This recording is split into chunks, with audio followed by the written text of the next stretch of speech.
All right, my name is Mr. O'Neill, and I teach English language arts to eighth graders in Washington State online, and I also coach chess to middle schoolers and high schoolers. So in this game, I successfully executed a Greek gift. And it's the first time in a long time I've successfully executed a Greek gift. So we start with a King's Opening, and I'm not super familiar with the King's Opening. I usually play London and Queen's Opening. So I just develop normally, just play it safe. I normally don't fianchetto bishops very often because a lot of times fianchettoing a bishop, it helps with supporting minor pieces and pawns, but you don't always get that nice opening on the long diagonal. So I prefer to put my bishops on c5 or f5 as black if possible,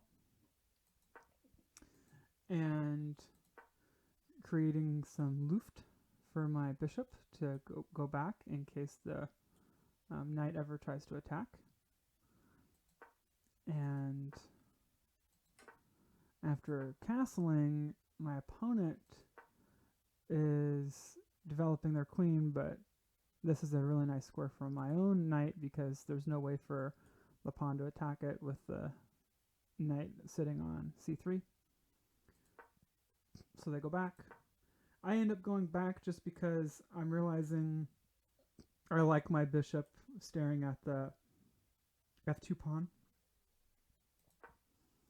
and they saw that my bishop was staring at the f2 pawn, and they maybe were anticipating this, but I couldn't have done that quite yet because this pawn needs to be developed for my bishop to support the knight. So I did develop my pawn on the next move, and a lot of times in these types of structures, I've noticed the bishop likes to be developed to the d7 square to support the knight. That way, if the knight's ever captured, you don't have to double up your pawns. You can recapture with the bishop, and then recapturing with the bishop means that you can have your bishop staring in the middle of the board a little bit better. I've also seen structures where the bishop is placed on e6 and then take with the f pawn to open up the file for the rook, but I don't like that structure as much because the rook doesn't do a whole lot of good staring at a knight that's being defended twice by the queen and the pawn. So it also helps keep the king a little bit safer by not opening up the f file as much. So I move my queen over to c8, thinking about Greek gifting on h3. And I have to move my bishop back just to play it safe. And then after they move their bishop back, I decide to go for it. Originally, my calculation was, but I took quite a bit of time before playing this move. So you can see here my clock's at 8:34, and then I play the move at 7:54. So I spent over 30 seconds thinking about this move. And I spent quite some time calculating here. So after takes, my queen is on h3, and my knight is ready to jump into g4. And I'm threatening checkmate potential, or I'm threatening some. I'm threatening to open up the king side, and if I'm getting my other knight involved, and then my bishop is still staring at the f2 square, I've got all four minor pieces involved in the attack against the king, and my queen is also involved. So I didn't have this calculation all the way down to a T, but I just figured it must be good since I have four minor pieces attacking the king, plus my queen is also involved in the attack. So after takes, the engine is saying that white is up about a point or so here. And after knight to h2, which I should have expected it, but I didn't think about it. I can't move my knight to g4 right away because my opponent is defending that square twice with the knight and with the queen. But I would like to eventually get my knight there. So I was thinking about potentially supporting my knight by going h5.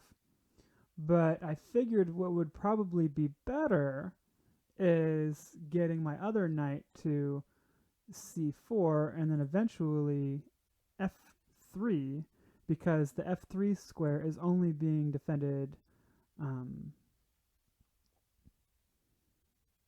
it's being defended twice by the knight and the queen, but these are all very good scores for my pieces. So after I go knight to d4, then my opponent makes a mistake by going e2, and now this this f3 square is ready for my knight to hop into, potentially, because it is only being defended once by their knight. And my other knight is also getting ready to jump into g4 for the same reason. This knight is restricting the queen from defending those squares. It's just a question of, do I want to move my f6 knight first, or do I want to move my d4 knight first to f3? So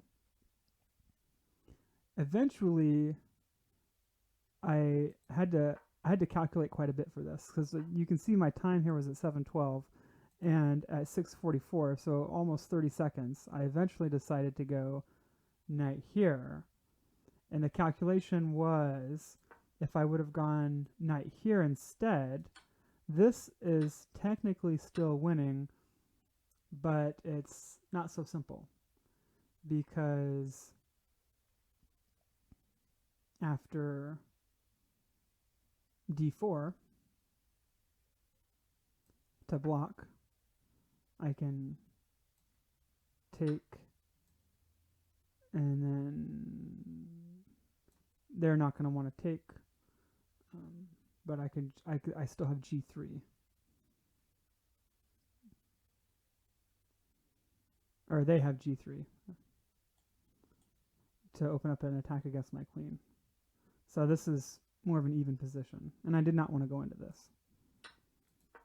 So instead of going to knight to f3 immediately, I calculated it was better to go my other knight to g4. And I figured, my calculation for this position was, it was going to be, I was threatening mate in 1 move with queen to h2, so I was threatening that. And I was also threatening to move my other knight to f3 to deliver checkmate if they take, which is what happened in the game. The engine here is saying bishop to f4. And bishop to f4 just delays the inevitable, because I can take with my pawn here. And then there's no way for white to stop checkmate. This is mate in 3. If they take, then I'm going here to deliver checkmate, and if they do any other move, I've got mate in 1 right here. So the engine says rook to e1 to create one little space for the king to go to, but then it'll be checkmate on the next move, because this is mate in 3. So what happened in the game, my opponent did not go bishop to f4. My opponent went knight takes on g4, which is the other checkmate, and this is what happened in the game. So Greek gifting worked out, all because my opponent blocked in their queen with this e2 move. And have a good rest of your day, and we'll talk to you later.